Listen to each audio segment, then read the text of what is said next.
오늘 함께 나눌 말씀은 시편 4편 1절부터 8절 말씀입니다. 시편 4편 1절부터 8절 말씀 우리 다 함께 읽도록 하겠습니다. 내 의의 하나님이여, 내가 부르짖을 때에 응답하소서. 곤란 중에 나를 너그럽게 하셨사오니 내가 내게 은혜를 베푸사 나의 기도를 들어주소서. 인생들아, 어느 때까지 나의 영광을 바꾸어 욕되게 하며 헛된 일을 좋아하고 거짓을 구하는가. 셀라. 여호와께서 자신을 위하여 경건한 자를 택하신 줄을 너희가 알지어다. 내가 그를 부르짖을 때에 여호와께서 들으시리로다. 너희는 떨며 범죄하지 말지어다. 자리에 누워 신중에 말을 하고 잠잠할지어다. 의의 제사를 드리고 여호와를 의지할지어다.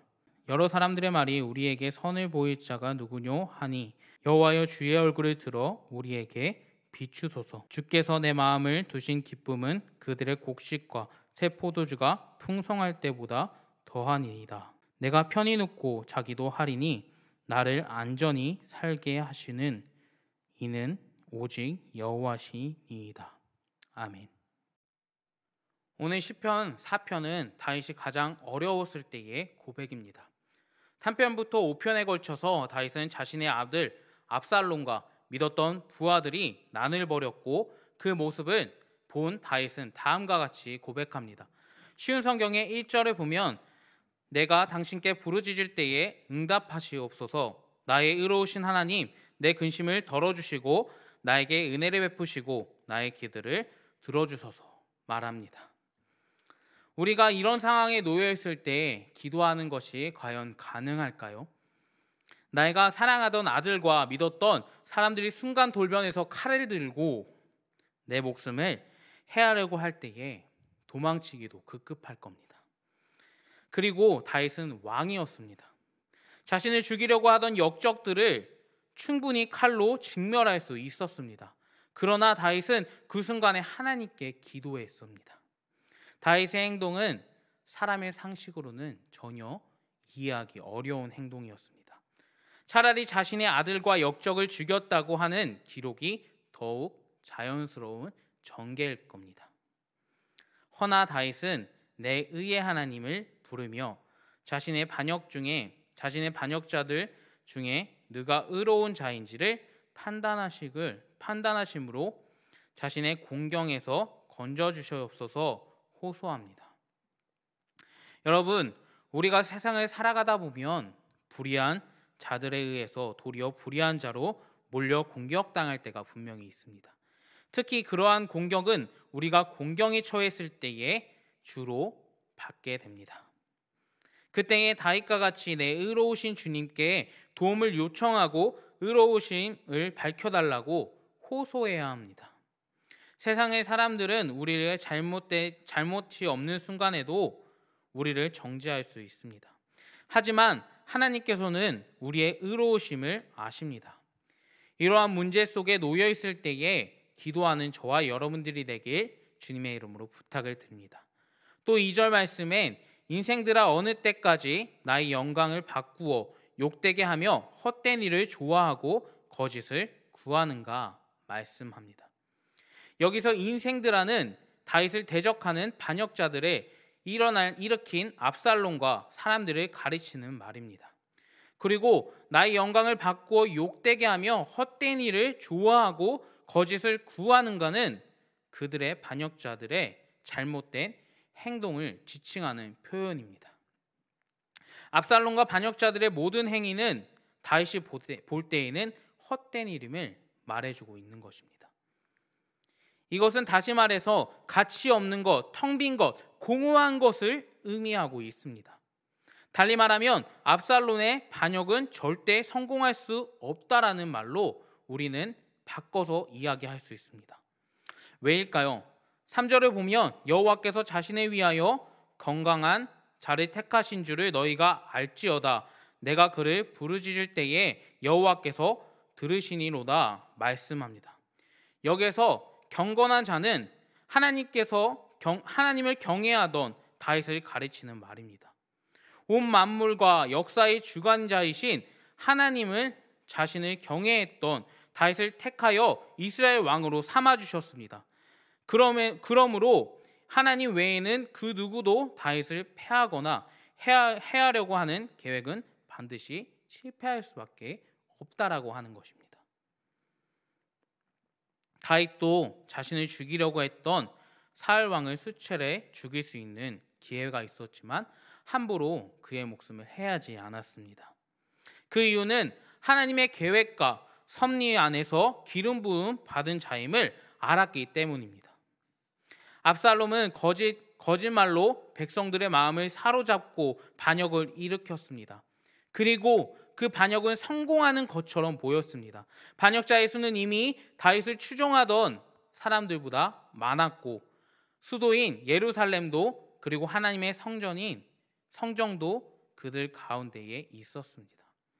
하지만 모든 사람들이 다윗에게 등을 돌렸을 때에 하나님만큼은 다윗을 등을 돌리지 않으셨습니다. 우리에게도 하나님께서는 동일하게 역사해 주십니다.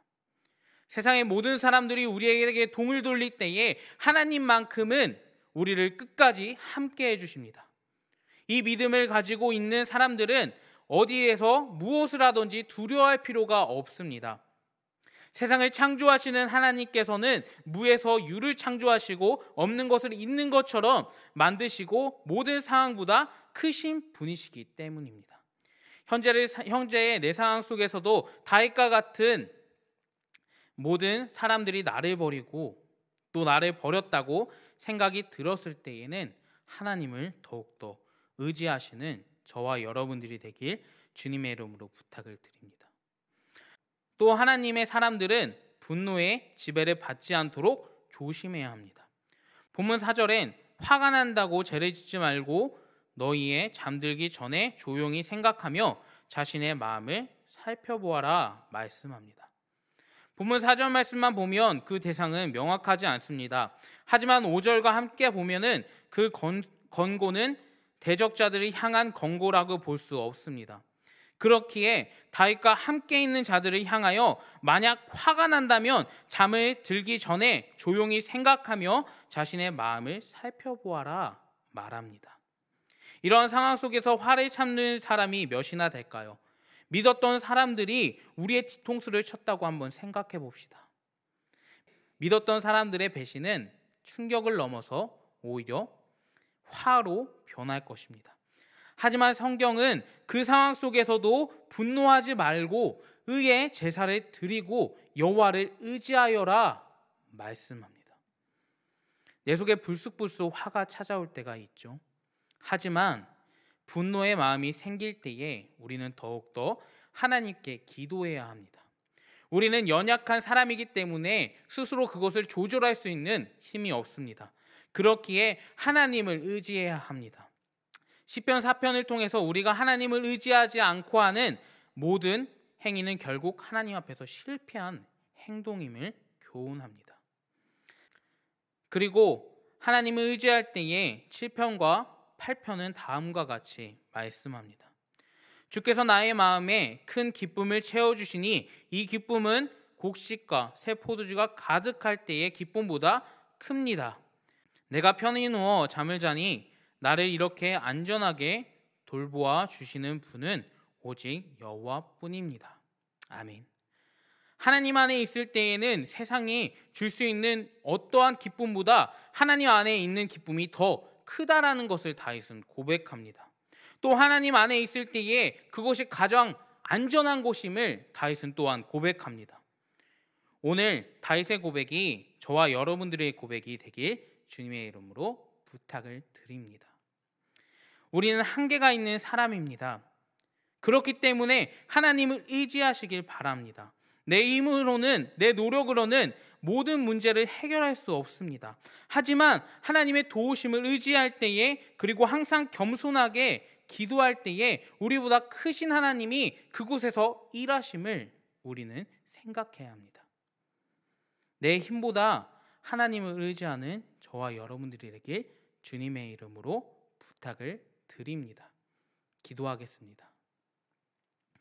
사랑의 하나님 감사합니다. 우리가 이렇게 하나님께서 일하시면 어느 대적들이 우리를 치러 올지라도 그것보다 더 큰 하나님이 우리를 보호해 주신다는 말씀을 들었습니다.